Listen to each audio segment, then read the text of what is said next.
if you had a day where nobody would recognize you? I don't think I'd be that different, honestly. I dropped the whole trying to be something for somebody a long time ago, so I pretty much walk through the world except when I want to be funny or I want to do something outrageous. I don't have any trouble being myself, and I don't have any trouble saying no when I mean no. I don't feel there is a, pressing responsibility to please everyone.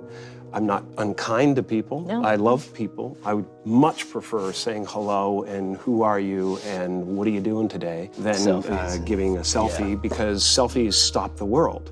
They stop life. You then go like that, and it's going on Instagram to give people a false sense of relevance. People talk about depression all the time. The difference between depression and sadness is just, from happenstance. Whatever happened or didn't happen for you, or, grief or whatever it is. And depression is your body saying, I don't want to be this character anymore.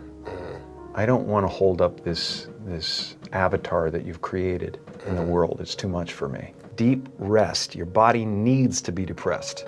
It needs deep rest from the character that you've been trying to play. I act because I'm broken in a lot of pieces, and acting gives me a chance to reconfigure those pieces into 1,000 different things that are positive for people to watch. Was there ever a moment where you first sort of realized, like, I want to be a performer. This is the thing that I want to do with my life?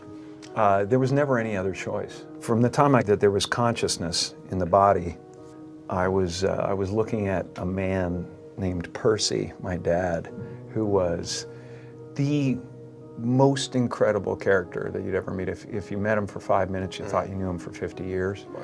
And he wrapped everyone that came into our house in stories and jokes, and I became his calling at a certain point.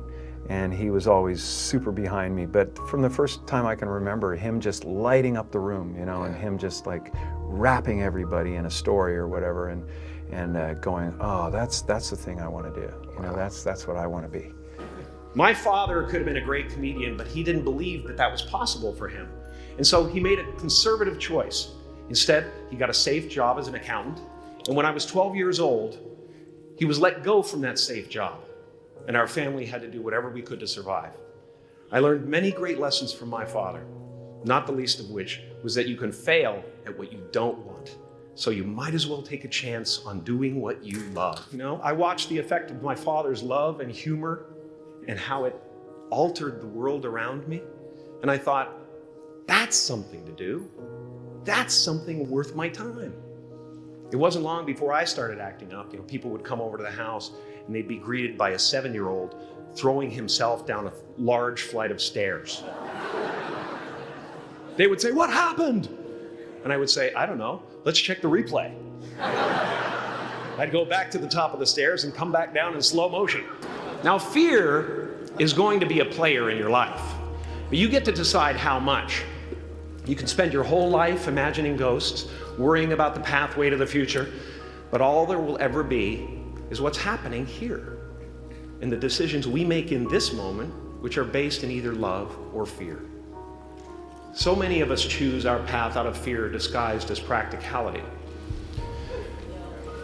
What we really want seems impossibly out of reach and ridiculous to expect, so we never dare to ask the universe for it.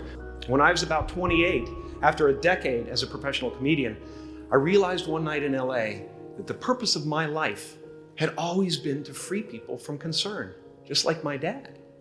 The only one I hadn't freed was myself, and that's when my search for identity deepened. I wondered who I'd be without my fame.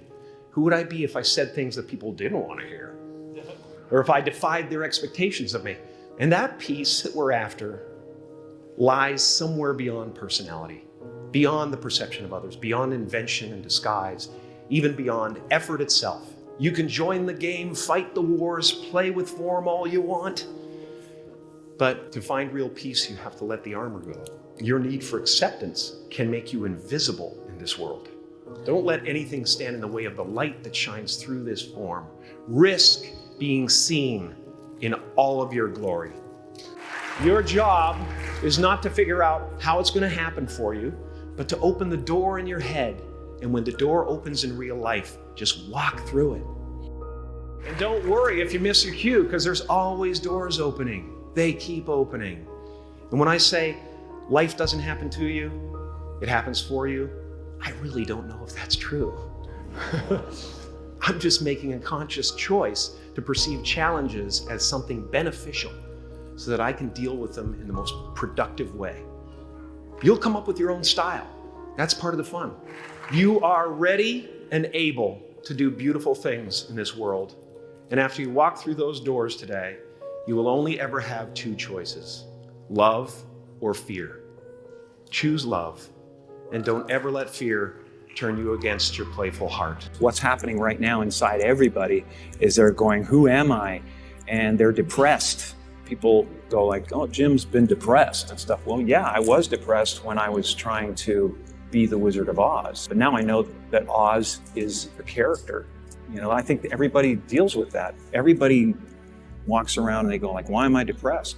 Well, it's because you're trying to be something for the world, you know? And as soon as you let that go, better things happen because they're just happening. Right? It's not, now it's just sadness. Sadness comes, happiness comes. It's the weather that flies by in the sky. It doesn't sit on you long enough to drown you. A few months ago, I woke up and I suddenly got it. I understood suddenly how thought was just an illusory thing, and how thought is responsible for, if not all, most of the suffering we experience. And then I suddenly felt like I was looking at these thoughts from another perspective. And I wondered, who is it that's aware that I'm thinking? And suddenly I was thrown into this expansive, amazing feeling of freedom from myself, from my problems.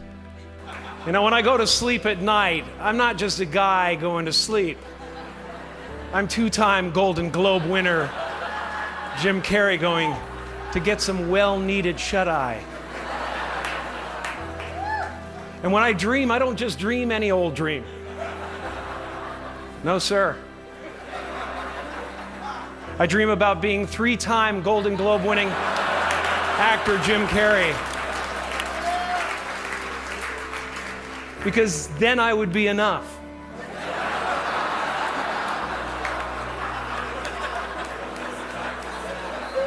It would finally be true. And I could stop this terrible search for what I know ultimately won't fulfill me.